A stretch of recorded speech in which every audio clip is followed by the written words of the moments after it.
I'm so pleased to have Rain Harris joining us today. First, I want to tell everyone that we are recording and that this will be archived on our YouTube channel. So go check that out at some point. We are also here at the Clay Studio. We're located on traditional Lenni Lenape land, and we start every meeting acknowledging that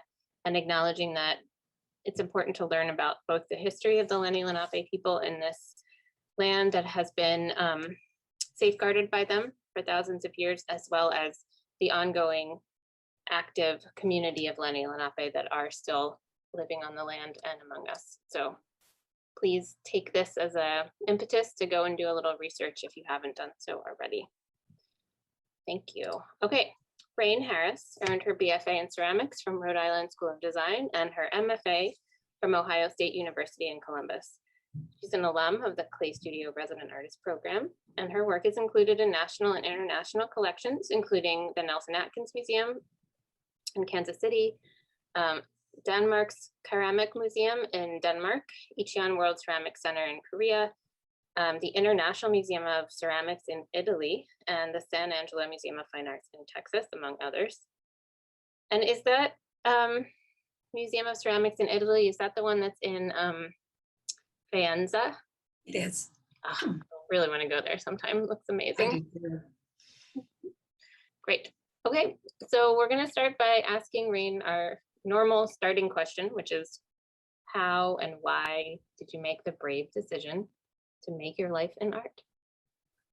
Well, I started out my career, I went to cooking school, I went to the restaurant school here in Philadelphia, and I worked in restaurants for a while, and I kind of realized that I was more interested in the kind of the decoration. Like I was really interested in making pastries and decorating cakes, and I ended up, kind of really thinking about that. And then at one point I decided I didn't want to work in a restaurant anymore.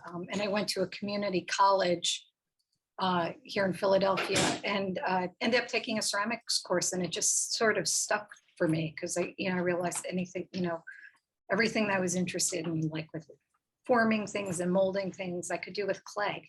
So just kind of became that. And that we have a great ceramics program at our community college here in Philadelphia. Do you remember who your teachers were in the beginning? Yeah, Elise Saperstein, Karen Allman, Frank Gatos were the main ceramic people when I was there. Yeah, that's great. I actually just got to meet Elise's sister the other day, and she donated something of Elise's work for our auction that's coming up next month. Oh, that's great. That's great. Yeah, I never got to meet her, but sounds like she was very sad. A good teacher. Yeah. So that's how you got into clay. I think it's still really important to think of, talk a little bit more about when you were thinking about changing from a career where, being a chef, being a pastry chef, it's an understandable career path. You sort of know how you're going to make money, to this other field where you were that was not a sure thing, and you had to kind of take a leap of faith. Well, sorry, I'm a little congested. My allergies are horrible here. I think for me, when I was young, I was really, scrappy and kind of felt like I could conquer the world, like we all do when we're really young. And so for me, I just always I always was like, I'm just going to land on my feet. That's how I always felt. And it was like one of those things as being an artist, I knew that I would have to have odd jobs and do things. And, I did ceramic repair work, and I just always sort of patched it together. Also living in Philadelphia at the time, the cost of living was really reasonable here. So I just kind of, I don't know, I just threw myself into it. It was a leap of faith. I mean, it really was. Yeah. Knowing what I know now, would I go the same direction? It's like the bliss of ignorant youth, perhaps. It is. It really is. It's true, though. So then you went off to RISD. So talk a little bit about your experience working with clay in that environment, and sort of how you worked your way towards your chosen language, which has a lot to do with flowers and decoration. So when I was at RISD, I worked with Jackie Rice, who is just, pretty known for her love of pattern and decoration. I think a lot of my my education and my kind of aesthetic is really sort of was not directed by her, but I think she was really instrumental in a lot of the language of my work. And she kind of really encouraged me to embrace excess, and that's something I've kind of always done with my work. With a few stints of minimalism, which didn't really work as well, but for the most part, I've always had this kind of like more is more kind of, not drive, but like that it just really kind of informs my work quite a bit. And I think it's a little bit of obsessive compulsive. There's something that I really enjoy about repetition and making things over and over again. It just feels right to me. And I think as an artist, like making things that feel right to you and feel like that they kind of like, sort of like fit a piece of your life that is missing, or not missing, because that makes me sound a little crazy, but is really important. Yeah. Well, I mean, that makes a lot of sense. I think when there's some people thrive from the adversity of just like constantly trying to make things that don't quite work or being frustrated. But it's when you mature to the point of, understanding what you're good at and what kind of feeds your mind and your heart at the same time is when I feel like a person's work clicks. I was going to say flowers or blossoms, but I'm just staring at the beautiful piece of art behind you. So we're going to get to that in a minute, but I just want to make sure everyone knows that tomorrow Rain's going to be here in person again for First Friday, and the gallery that you see behind her will be filled with many more flowers. So after RISD is when you were a resident artist at the Clay Studio. So you came back to Philly. Yes. And you, talk a little bit about how you evolved into that. I think that was like another decision, right? To yeah. So yeah, when being a resident artist was a really pivotal point in my life. It was just a really kind of a really great time. There were a really great group of artists here, and there was a lot of it was a group that really clicked well together. So we were able to like kind of like bounce ideas back and forth. I was here with like Adelaide Paul and Julie York, and he sung lead for a brief period. She was only here like the first year that I was here. It was just and other people. I mean, it was just a really nice group of people. Raphael, or Rayfield, I always want to call him Raphael. And it was it was a really great time period, because we would like kind of, I'd work on something, or someone else would work on something, and we would just kind of meet and say, kind of give each other really informal critiques, and really kind of help each other along quite a bit. So, I always joked around that like my time at the Clay Studio was like almost like a grad program at the time. And I feel like I really feel like I learned as much, if not more, than I did when I was in grad school, because of the great group of people I was with. That's wonderful. And it can really matter who your peers are in a place. Oh, yeah.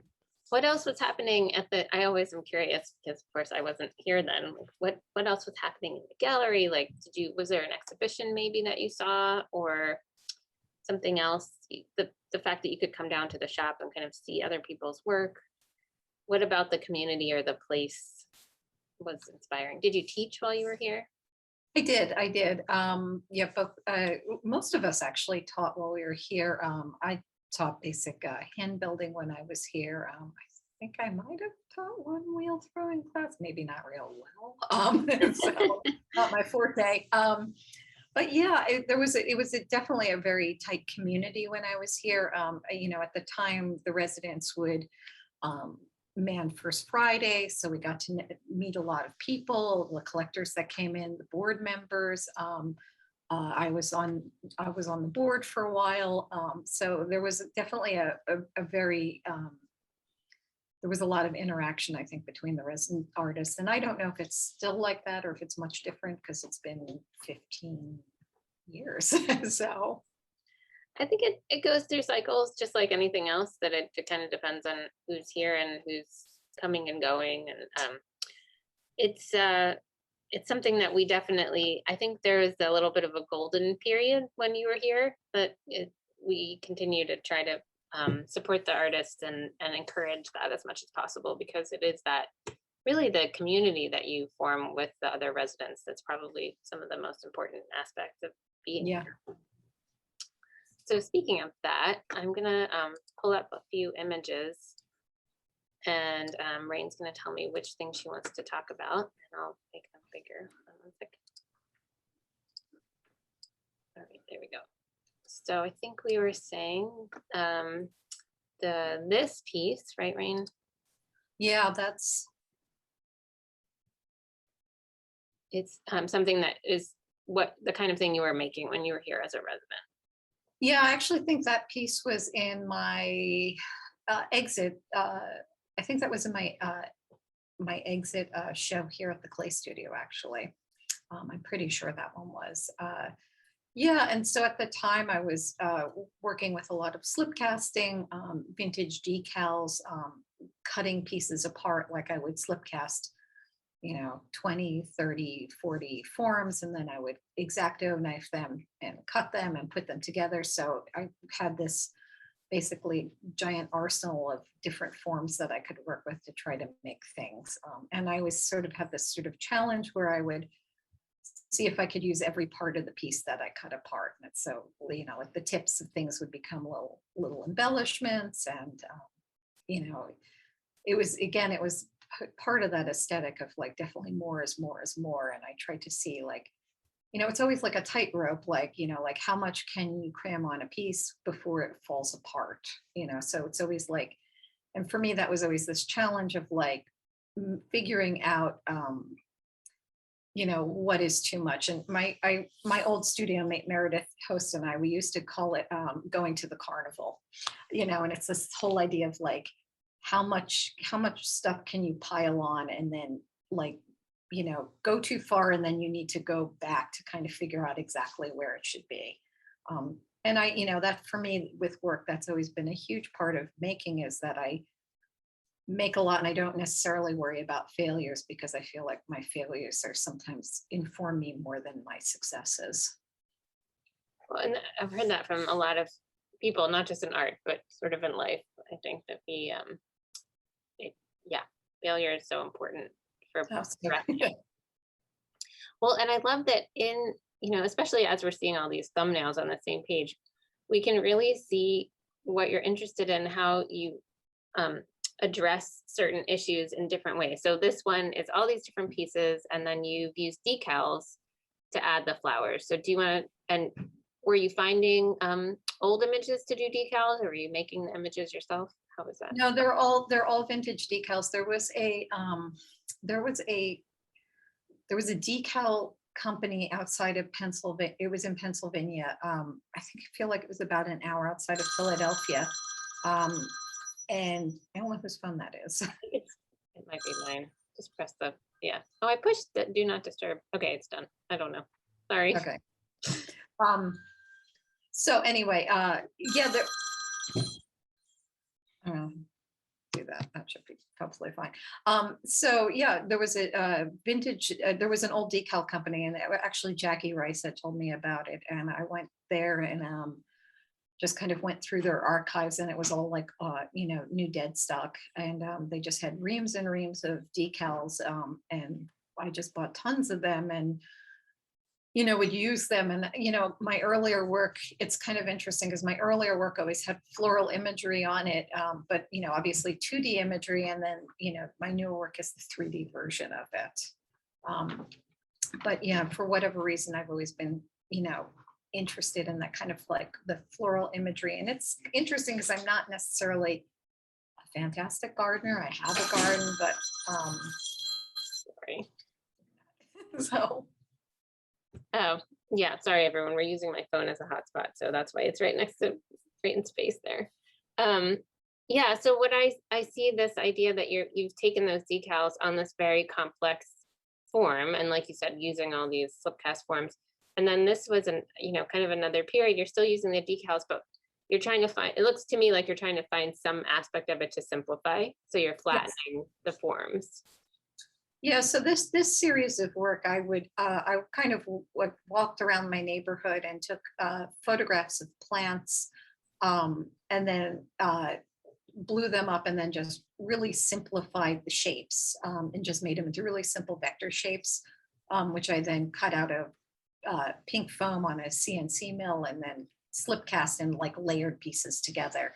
But a lot of them are actually based on real plants, but they're so overly simplified that like you can't tell what they ever really were.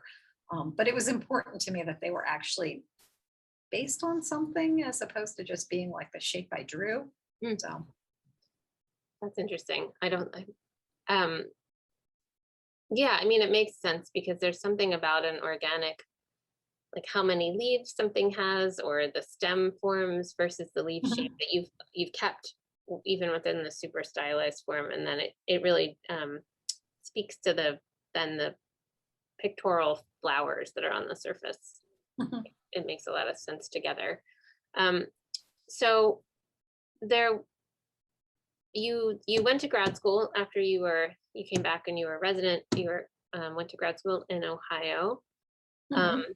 and I know you also went to China, but I'm not sure what the timeline is in terms of like how much time was there between those There things. was a good bit of time. So I graduated in 2008 from grad school, and my first trip to Jingdezhen was, I think, in 13. And then I went again the year before the pandemic. Luckily, I went that year and not the next year.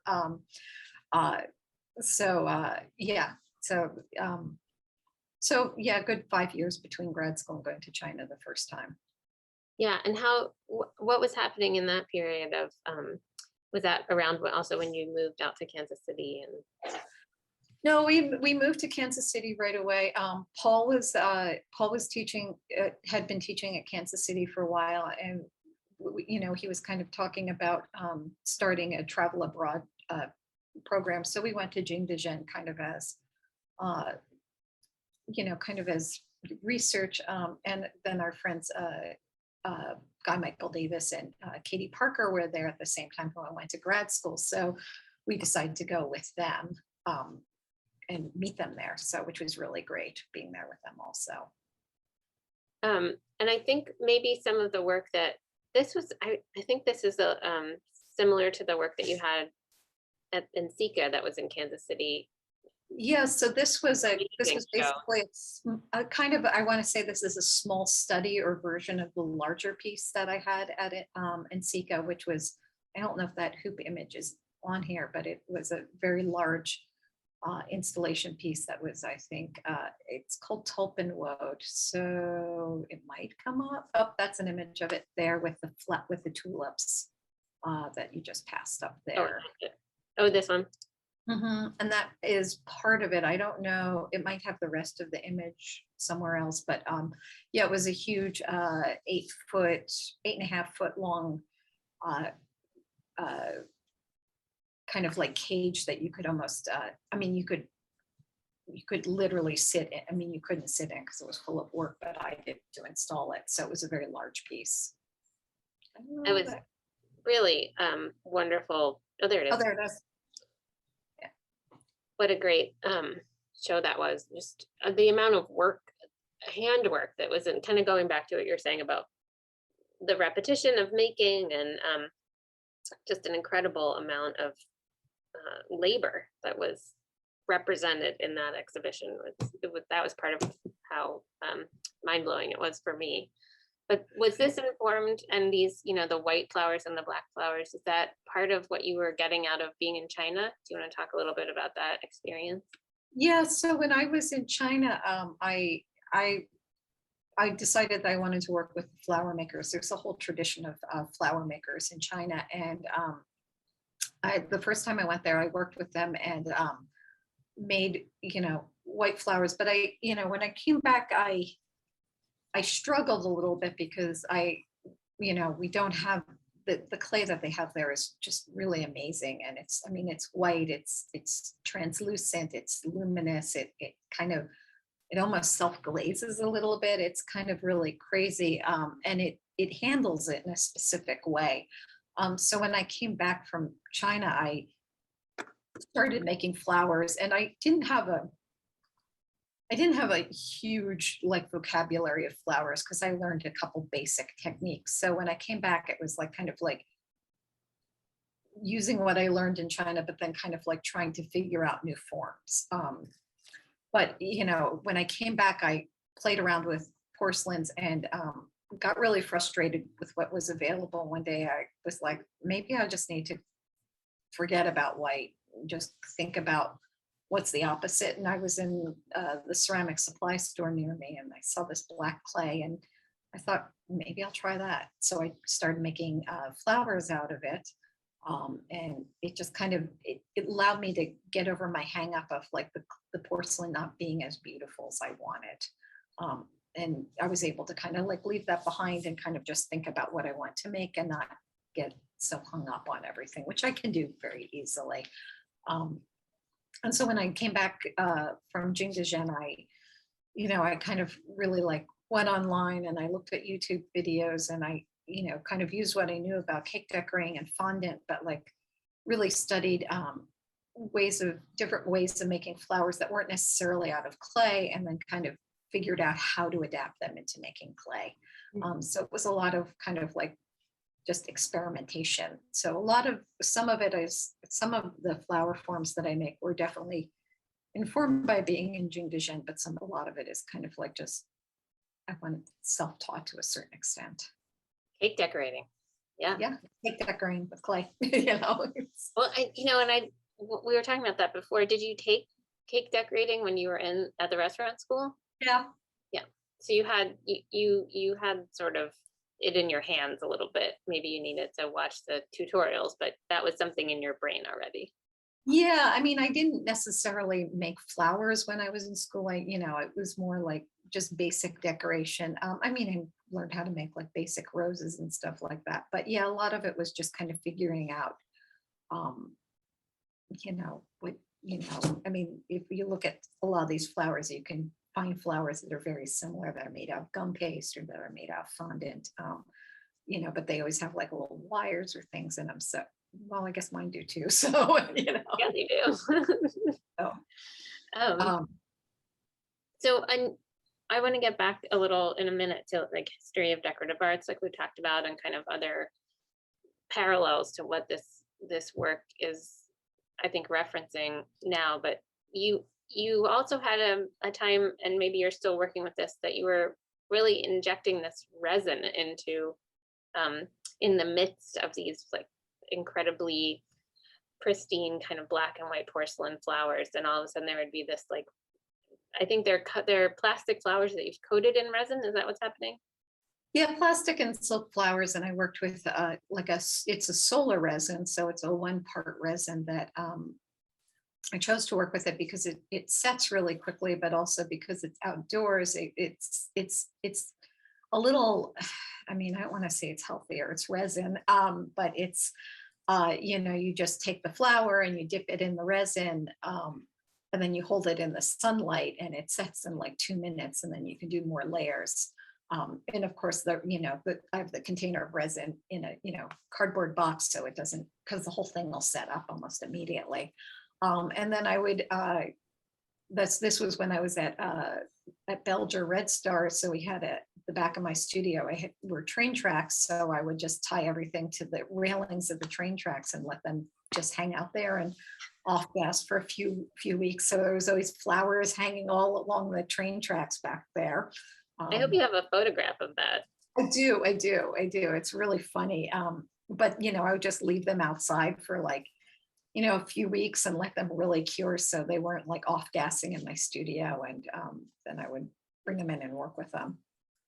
So do you want to talk about the contrast between these two kinds of flowers and why you decided to do that?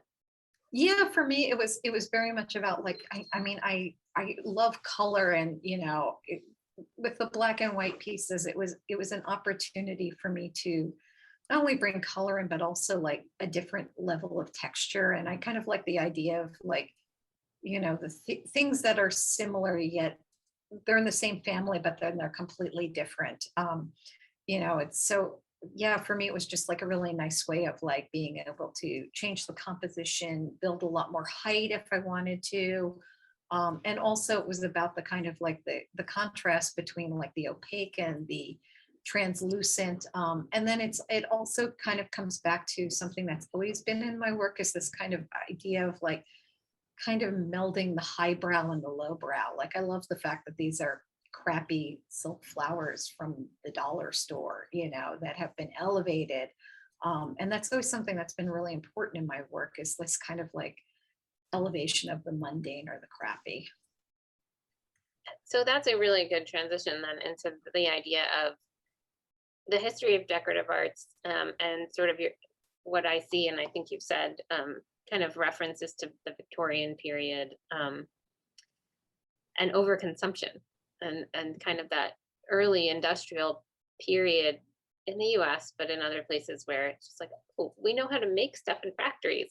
Let's make a lot of stuff. And people just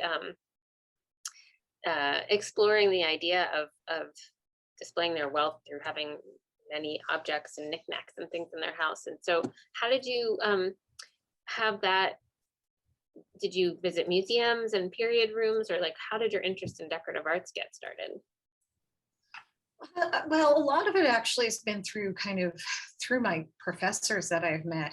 Like I worked with Jackie, and she always said, you need to look at the decorative arts. And so I would go to museums and stuff. But then also when I went to OSU, working with Mary Jo Bull, who is like kind of the queen of like the obscure, almost repulsive decorative arts. I mean, she was such an amazing source of, you know, she would just bring in pictures and say, you need to look at this. And, it would be like this gilded piece. And that was like, like a boar basil, or something that was like really pretty repulsive. And she encouraged me to look at mourning jewelry, and which I was familiar with, but she said, you really need to look at this quite a bit. And then when I'm, a lot of times, a lot of things I'm interested in are also kind of like maybe not the highbrow decorative arts. So like when I moved to Kansas City, one of my favorite museums in Kansas City is the Hair Museum. If you ever get to Kansas City, it's really amazing. It's just a giant museum that's filled with like hair wreaths and I didn't know that was there. I'm so disappointed that I missed it. It's in Independence, and it's actually connected to a real hair salon, and the woman who owns it, Layla, and that is her name, Layla. It is amazing. She's got like crazy bleach blonde bubble hair, and she has pictures with Ronald Reagan and talks about that lovely man, because it's the Midwest. It's really gaudy. It's really amazing now, and it's jam packed. It's not like a museum you would ever expect. Nothing is hastily displayed. It's just like crammed everywhere. It's good though. That is exciting. There's great resources here in Philadelphia. We have there's a antique shop that's one of my favorites called Anastasia's Antiques. I know that one. Yeah. Stacy makes her own hair work, but also, they have tons of historical things. There's also there was a museum of mourning art, which I'm not sure is still open anymore, out in one of the cemeteries in the western suburbs. Mm-hmm. And then the Mutter Museum, of course, although I'm not sure that they have hair art there, but they have hair. They have hair. Yeah, that's true. I love the way you connected to kind of when you say lowbrow, because it really was middle class and working class people who loved to have these objects and were kind of cramming their homes full of stuff and flowers and floral pattern upon floral pattern. And it was really a way to celebrate that they were able to have these things after, it really was some of the first generations of people who could own things, you know, there was a new burgeoning middle class. Anyway, so it is celebratory and interesting, and to look back on it. And you know, we had this period of modernism in the 20th century that really put down anything exuberant, but I feel like you're firmly embracing this sort of postmodern return to decoration, which I love. I wore my overly floral shirt for you today. Well, it's funny because in my, you know, like in my house, like my aesthetic that I live with tends to be much more minimal. But yeah, for my artwork, it's always been about, you know, about excess, and it's always been about those things. And you know, for me, it's also, I don't necessarily, I like to make not a disconnect, but sometimes I like to make things that aren't necessarily what I would surround myself with to a certain extent, because I almost never put my own artwork in my house. It feels very weird and narcissistic to me. So, you know, it's a strange thing. That is a strange thing, because you make them because you love them, right? But I do, but I never want to live with my own artwork. I think there's only so much room on the walls, and I love collecting other people's art. And it's not just about the art, it's about the person and the connection and the time, and you know, things. For me, objects always bring me back to certain places, and you know, that's always very important. I'm very nostalgic though, so. Me too. Yeah, I feel that. It's great to feel surrounded by your friends, and that's what a collection can be. I didn't warn you about this, but would you mind going and just picking up one of the really small ones? And I know it's not the best camera, but maybe people would like a little close-up. Give me one second. Yeah, we're thinking about installing, or we are going to be installing the show. So Rain sent a very beautiful array of different sizes and different colors. The one you see on the wall behind is all black, and there are a few others, and that's strong reference to that kind of Victorian morning. See, there you go. Oh, I'm not sure where. Yeah. Okay. Oh, there you go. So you can see. Let me see if I can get it actually centered. All the individual petals, and we were talking about how many. I said, I know somebody's going to ask me how many flowers are in these, and the large ones, I think we decided were well over 1,000 flowers. And someone else, I'm sure, will say, and how long did it take her to make this? My response to that is always, I add up my undergrad and my grad years, and I'd say 30. So, so you gave me a little primer of how you go through the process of making the leaves and flowers. Do you want to explain to people how you go? I'm just going to put this back so I don't have it on my lap. Sorry, thanks for showing.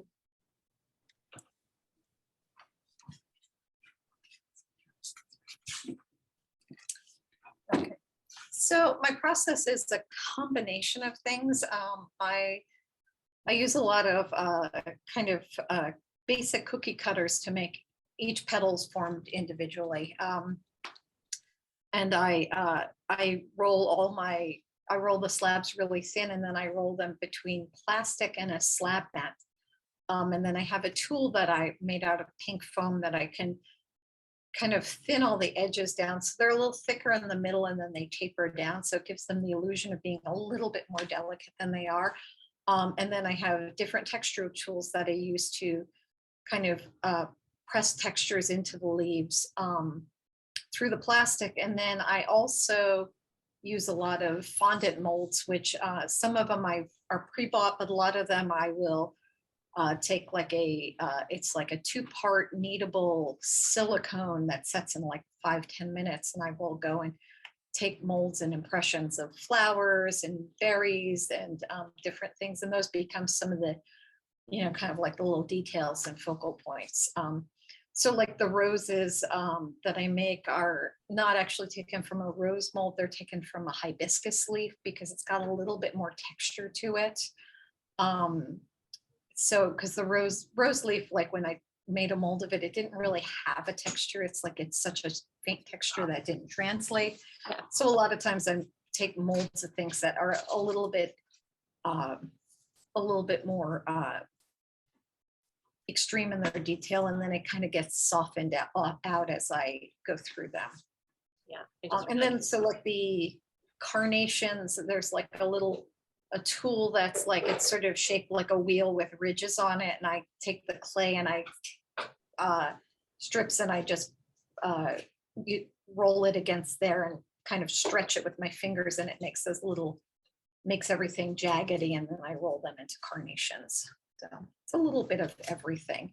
And so when you look at this picture right here, that basic 3-leaf flower, that was probably like the closest to the original flower that I learned in Jingdezhen. And it's something that I always make them, and they always sort of end up in compositions because they're kind of like a really nice filler.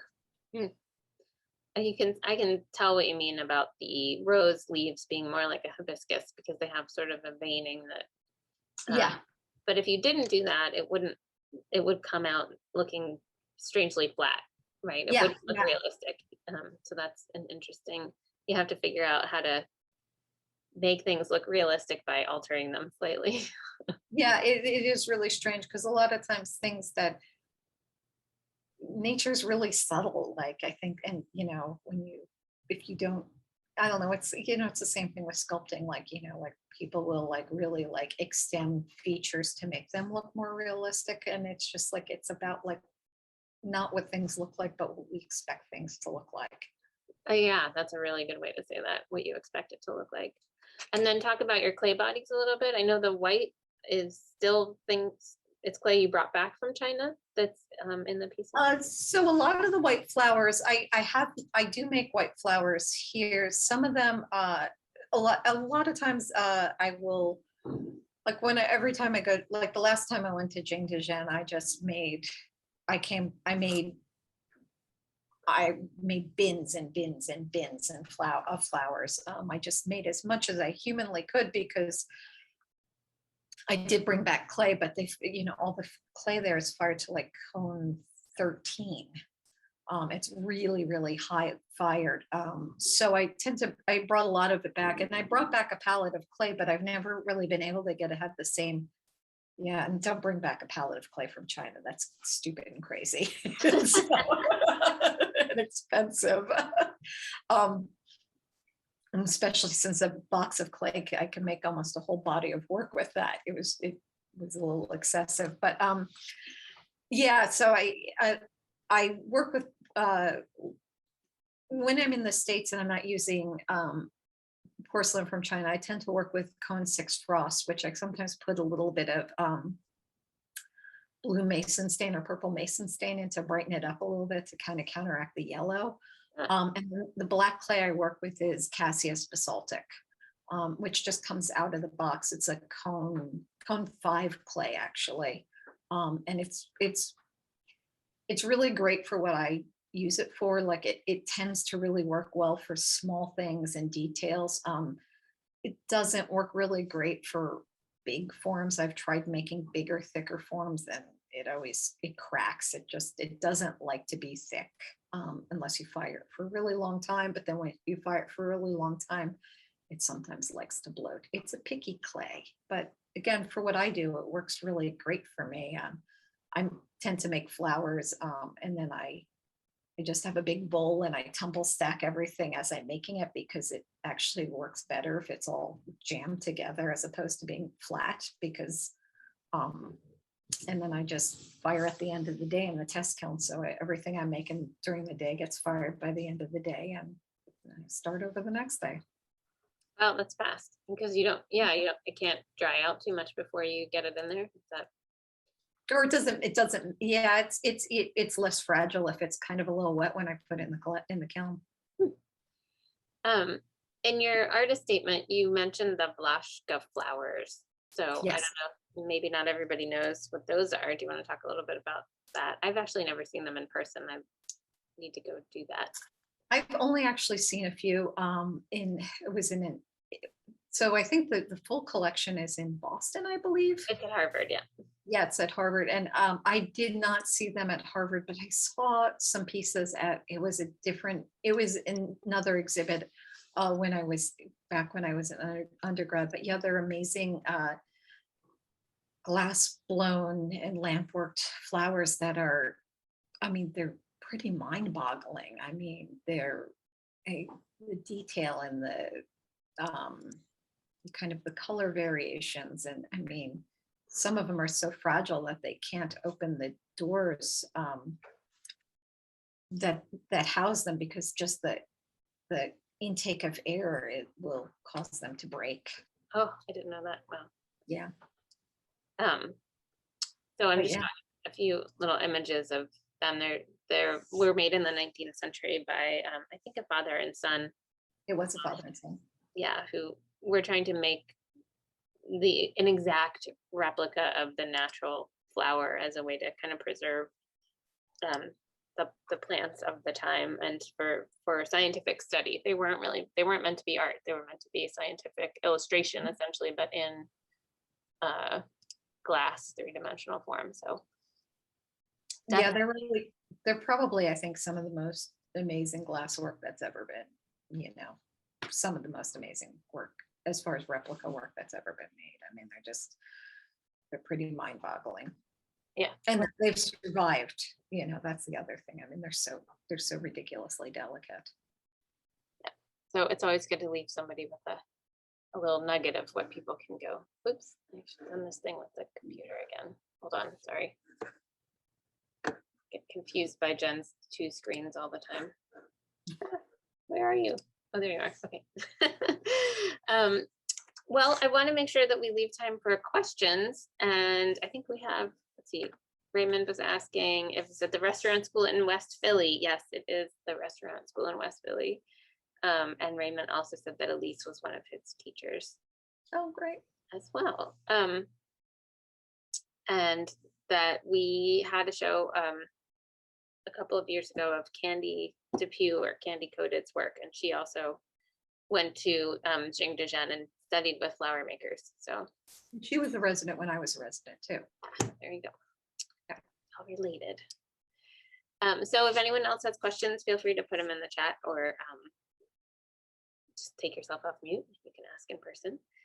We are, I'm so excited about the show.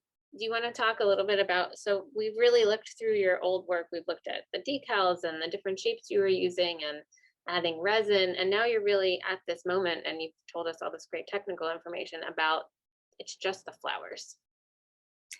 Yeah, I think for this, it's going to sound weird to say that I want to simplify, because I haven't really simplified, but I think I wanted to remove a little bit of information and just kind of think about the flowers. And I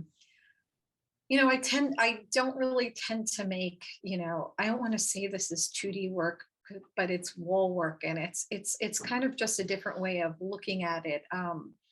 But I really like the idea of just being able to kind of think about the flowers as a canvas, and as a flattish canvas, and how I could create different compositions. And the colored clay came about, it was a few years ago.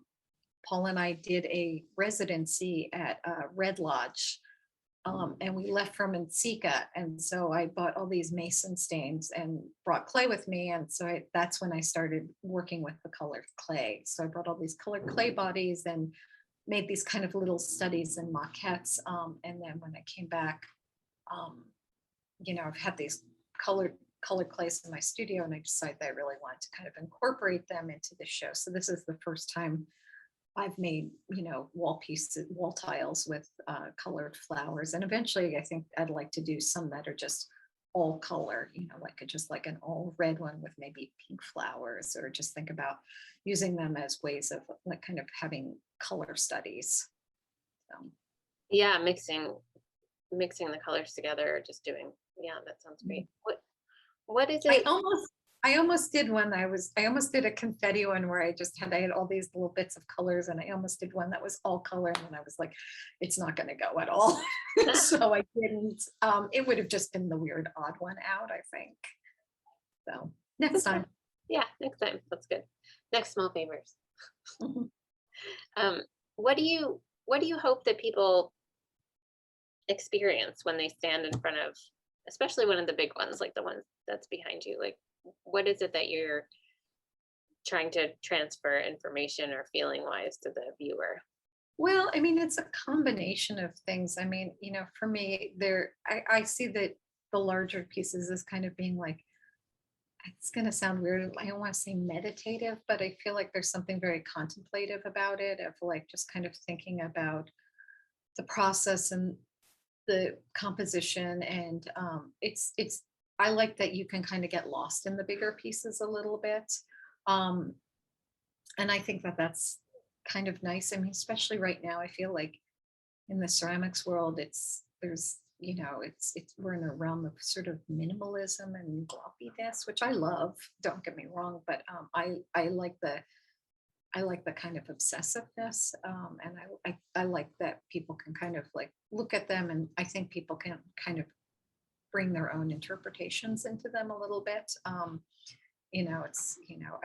always surprised when people look at my work that the things that they pull out of it are often different than what I actually expect. Yeah. Well, and that's being open to interpretation is sort of what makes it timeless. I feel very much like the fact that you use the word meditative. Um, it's calming because it is all one color, even the ones that are sort of subtly different, two different colors. The black ones, especially though, for me, it's you're looking at it and you're not. There isn't like a frenetic energy from a bunch of different colors, but you get the for me, someone who likes Victoriana and clutter to a certain extent, that calmness of sort of examining each flower and kind of going around and seeing which ones are different and how they're different and thinking about you. I feel very connected to thinking about you making them, which to me also I like get that sense of meditative quality of like making the same thing over and over again. So I hope that they bring a calm and just that also they're beautiful and there is I think a healing effect of looking at beautiful objects, especially in the stressful world that we are living in today. I don't know, when is it ever not, I say today, like as if another time period was less stressful, just stressful in different ways. But I'm really excited for people to come in and see the work in person and visit with us tomorrow if people can make it in on Friday and just have the chance to stand in front of them and enjoy them. So thank you so much for, oh wait, there is another question, hold on. Eileen asks about mason stains, which kind do you use and how diluted are they? That's a question I wouldn't have asked. Generally, most of them are about 10% mason stains. And I try to use body stains just because they are a little bit more concentrated than, the ones that are used in glazes. So, but I use both. A lot of times, I have mason stains that I've collected over the years. And so sometimes I'll make a small batch of clay that I can't make again because it's a discontinued color, but it just becomes a moment in time that won't happen again. Which is another thing to value. All right, Rain, thank you so much for your time and for coming all the way here to Philadelphia to help us install the show. I'm really looking forward to it, as I said, and I appreciate your time. Thanks. Thank you. Thank you for coming. All right. Have a great day, everybody. We'll see you next week or tomorrow in person at First Friday.